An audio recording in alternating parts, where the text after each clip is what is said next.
자, 저희가 지난주 금요일 날 방송에서 이 박대성 이름을 공개했죠. 이름만 공개했죠. 사진도 있었습니다만 그것까지는 하지 않았습니다. 자, 방송 이후 박대성에 대한 제보가 저희한테 참 많이 들어왔습니다. 지금 머그샷이 나가고 있는데요. 오늘 신상정보 공개위원회가 열렸죠. 저거 공개하는 게 뭐 그렇게 대단한 일이라고 몇 시간이 걸려서 오후 6시가 넘어서 공개가 됐습니다. 자, 박 변호사님. 네. 저 자식 저거 보세요. 웃고 있습니다. 이게 지금 증명사진 찍고 있는 겁니까, 이게? 그렇죠. 약간 웃는 상인지 웃는 건지 뭐 그렇게 좀 보이는데 이게 사실은 6시간이 걸렸다고 하지만 다른 신상정보 공개보다는 좀 빨랐다고 저는 생각이 들고요. 그 이유가 뭐냐면 우리 사건 반장이지만 지역사회에서 뭐 그 신상이 다 퍼졌어요, 온라인으로. 그러니까 사실은 이거를 감추거나 공개하지 않을 이유가 사실 없고요. 지금 오늘 이제 공개를 하면서 이 박대성의 동의를 얻어서 머그샷을 공개를 했는데 머그샷에 따르면 약간 웃는 모습도 있고요. 목에 또 그리고 귀 뒤에 문신이 지금 좀 보입니다. 또 얼굴에 흉터 같은 것도 좀 보이고요. 특정 중대범죄 피해자는 신상정보 공개에 관한 법률인데요. 증거 거의 확실하고 공익적 이유가 있을 때 공개할 수 있도록 돼 있는데 일단은 공개위원회를 통해서 오늘 공개가 됐습니다. 자, 사건 반장은요. 이제부터는 흉악범에 한해서는 저희가 취재가 된다면 이름을 공개하겠습니다.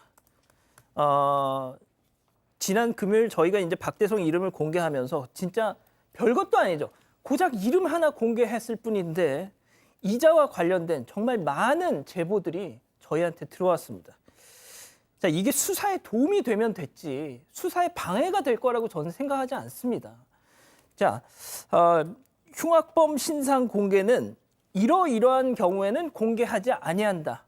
이렇게 네거티브 방식으로 바뀌어야 됩니다. 자, 지금 우리나라는 이런 경우에만 공개한다라고 돼 있어요. 그러니까 진짜 이게 귀에 걸면 귀걸이, 코에 걸면 코걸이입니다. 일본도 살해 피의자 걔는 도대체 왜 공개를 안 하는 거예요? 박대성하고 무슨 차이가 있는 겁니까? 예? 아무 기준이 없어요. 응? 정말 나라 세금 써가면서 신상정보 공개위원들 불러다가 거마비 주면서 이렇게 이거 하나 공개하는데 몇 시간 회의하고 이러지 말고요. 이러이러한 경우를 제외하면 공개한다. 이런 방식으로 바뀌어야 됩니다. 박지훈 변호사님. 예. 정말 이게 지고지순한 뭐 저런 흉악범들에 대한 신상을 공개하지 않는 게 정말 무슨 지고지순한 무슨 진리가 아니잖아요. 자, 그렇죠. 제가 한 가지 예를 들게요. 살인죄 공소시효 폐지. 이게 처음에 아이디어가 나왔을 때 법조인들 일부는 이거는 좀 문제가 있다 하면서 반론을 폈습니다. 그게 2015년인가 그렇습니다.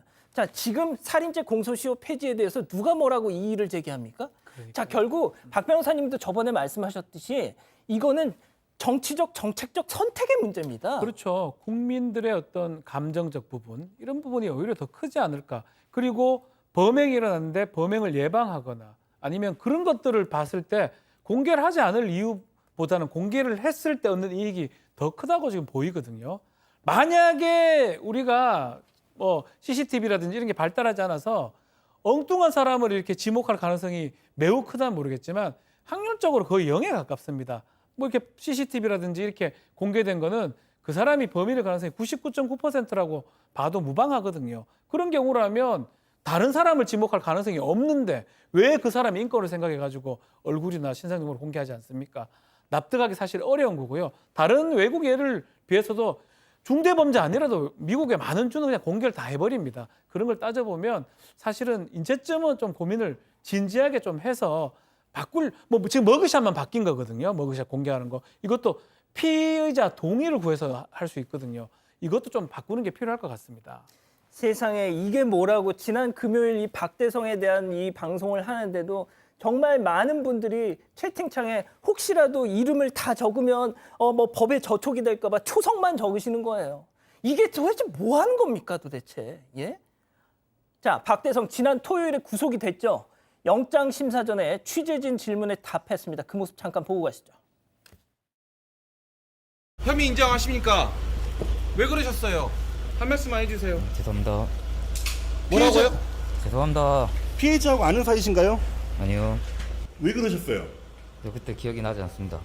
죄송합니다. 아직도 그럼 범행 부인하고 계신 거예요? 아닙니다. 증거가 다 나왔기 때문에 부인은 하지 않습니다. 피해자한테 하고 싶은 말 없으세요? 제가 죄송합니다. 당시 기억이 전혀 안 나세요? 네.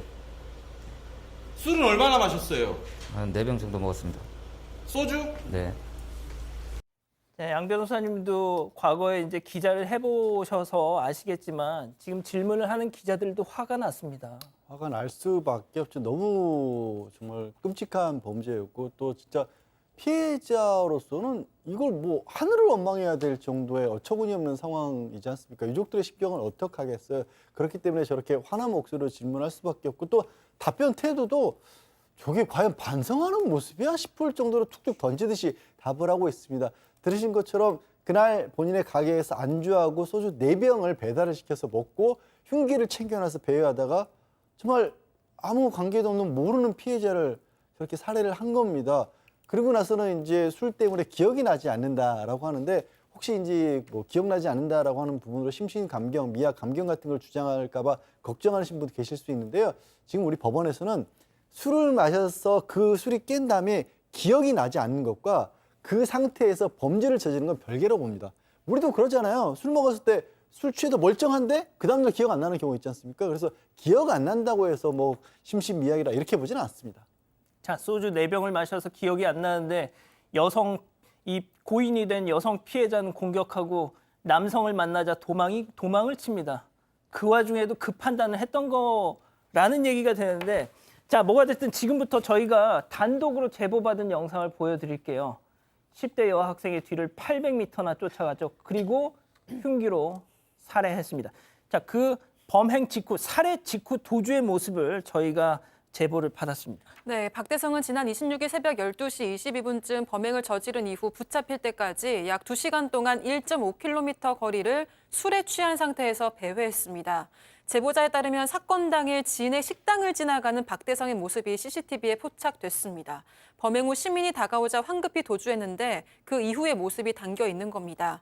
해당 영상에서는 검은색 반소매티 또 검은색 긴 바지 차림의 박대성이 맨발로 태연하게 성큼성큼 골목길을 걷고 있습니다. 도주하면서 신고 있던 슬리퍼가 모두 벗겨진 걸로 보이는데요. 그리고 이 영상은 많이 보셨을 텐데요. 저렇게 계속 거리를 배회하다가 갑자기 입꼬리를 올리면서 활짝 웃는 모습이 포착이 됐습니다. 범행 이후 박대성의 행적도 추가로 드러났습니다. 범행 현장에서 500m가량 떨어진 원룸 주차장에 흉기를 버리고 거리 곳곳을 배회하다가 술집에 들러서 또 술을 마신 정황이 드러난 겁니다. 당시 박대성을 본 주민들은 맨발로 술집에 들어온 모습에 좀 심상치 않은 낌새를 느꼈다고 하고요. 한 상인에 따르면 맨발로 그렇게 왔냐고 물었더니 결혼할 여자랑 싸워서 왔다고 답했다고 합니다. 또 맥주를 주니까 먹고 이모 외상 이렇게 이야기하고 갔다고 전했습니다. 이후 다시 거리를 배회하다가 다른 행인과 시비를 벌이기도 했고요. 결국 새벽 3시쯤 한 아파트 상가 앞에서 경찰에 체포됐습니다. 자, 박 교수님, 저 자식 웃고 있어요. 네, 저렇게 끔찍한 사고를 저지른 것이 뭐 그동안 쌓인 게 많아서 자기가 억누르고 있다가 술 먹은 김에 터진 건지 아니면은 선천적으로 타고난 뭐 사이코패스나 소시오패스인지는 모르겠지만 어쨌든 저런 웃음을 봤을 때 나는 뭐 놀라지 않았다, 두렵지도 않다, 후회하지도 않는다, 뭐 나아가서 좀 더 적극적으로 해석하면 재밌다 또는 뭐 기분이 좋다 뭐 이런 표정까지도 느껴져서 굉장히 소름이 끼치는데요. 근데 그게 또 술을 마셔서만 그렇다고 보기는 좀 어려운 게 오늘 머그톱도 보면 약간의 미소를 짓고 있다는 말이에요. 예. 그러니까 이 사람은 지금 죄책감도 없고 이 지금 너무나 심각한 17세 소명을 사명한 것에 대해서 굉장히 심각하게도 생각하지 않는 것 같은 느낌이 들거든요. 우리 국민들은 다 지금 너무나 가슴에 멍이 들고 슬프고 마음이 아픈데 이 사람은 그냥 태연히 웃고 있다는 게 여전히 저 사람의 정신세계에 대해서 좀 소름이 끼칩니다. 자, 과연 박대성이라는 인간은 어떤 인간일까요? 저희한테 많은 제보가 왔는데요. 이자의 과거 행적을 알고 있는 분이 연락을 주셨습니다. 체크포인트 짚어보죠. 술 마시면 공격적입니다. 자, 박대성이 5개월간 자기 그 가게를 차리기 전 5개월간 알바를 했던 그 식당 사장님 인터뷰입니다. 들어보시죠. 이 친구가 이제 되게 술을 먹으면 공격적이에요. 그러니까 그 전에도 음주 사건이라든가 싸우고 뭐 해서 뭐 잠깐만 있다고 그러더라고요. 10번 먹으면 9번은 싸우게 돼요. 그래서 제가 이제 몇 번 뭐라 한 적도 있었고, 내 앞에서는 이제 술 먹지 말아 한 적도 있었고, 애가 이제 되게 약간 이렇게 보면 이제 다투나 이런 게 있으니까, 어떤 그런 부분도 있는데, 술을 안 먹었을 때는 이제 조용조용한데, 어떤 걸 부딪히게 되면 표정이 많이 변하는 거죠. 제가 봤을 때는 강경한 약간, 네, 딱 그거예요. 자, 말씀하시잖아요. 강약 약강, 여성 피해자를 살해하고 남성과 남성 행인과 만났을 땐 도주했습니다. 자, 백다희 아나운서. 네. 이 제보자인 식당 사장의 주장에 따르면요. 올해 2월부터 7월까지 이 해 사장의 주방에서 아르바이트를 했습니다. 일하면서 친해졌는데 평소에는 조용조용한데 술만 마시면 눈빛이 변하고 다른 사람과 툭하면 시비가 붙고 싸웠다고 합니다. 술만 마시면 위험인물로 변했다고 얘기한 건데요. 공격적으로 행동했고 또 자신을 무시한다고 생각하면 욱하는 모습을 보이기도 했다고 합니다. 음주 사고로 면허가 취소돼서 벌금도 나오고 폭력으로 합의금도 내고 벌금도 나왔다고 하면서 벌금을 내기 위해서 일해야 되는 상황이다라고 말했다고 하고요. 박대성은 경북 출신으로 순천에 온 지는 4, 5년 정도 된 걸로 알고 있고 그동안 순천의 식당들에서 아르바이트를 했다고 전했습니다. 또 박대성이 중학교 때 하키 선수로 활동했다는 제보도 들어왔습니다. 전지훈련 당시에 박대성을 봤고 당시 하키를 했던 사람들 사이에서는 박대성이 누군지 다 안다고 전했습니다. 자, 하키도 했었군요. 운동선수이기도 했습니다. 양 변호사님. 자, 그런데 뭐 찜닭집 금전적인 어려움이 있었다고요? 조금 전에 들으셨던 그 제보를 해준 식당 사장님에 따르면 이 아르바이트를 하고 있다가 아버지 도움을 얻어서 찜닭집을 차린다고 했을 때 말렸대요. 요즘 경기도 좋지 않고 사실 그렇잖아요. 이거 장사 어렵다라고 했는데 꾸역꾸역 또 뭐 여자친구가 도와줄 거라 이런 식으로 해서 식당을 차렸답니다. 그런데 추석 무렵에 장사가 너무 어렵다라고 금전적으로 힘들다 이런 식의 얘기를 했대요. 그래서 요즘 다들 힘들다 이렇게 좀 달랬다라는 거예요. 그리고 또 다른 제보자에 따르면 이 일이 하루 전쯤에 이 중고거래 사이트에 이 자가 갑자기 불고기 23팩을 판다라고 글을 올렸다라는 겁니다. 근데 짐작컨대 식당을 하다가 남은 어떤 재료들 같은 걸 혹시라도 이게 좀 너무 돈이 안 돌아가니까 자기 이 가서 일할 때 쓰던 것까지 좀 팔려고 했던 게 아니냐 그런 추정도 하고 있는 거고요. 결국 경찰은 지금 뭐 식당 휴업하고 또 여자친구와도 또 헤어졌다고 합니다. 그러니까 이런 것들이 겹치면서 술을 마신 상태에서 무차별 범행을 저지른 게 아닌가라고 일단 추정을 하고 있고 좀 더 자세한 내막은 프로파일러를 투입해서 이 범행 동기를 분석할 예정이라고 합니다. 자, 박 교수님 그 유족의 얘기도 좀 전해주시죠.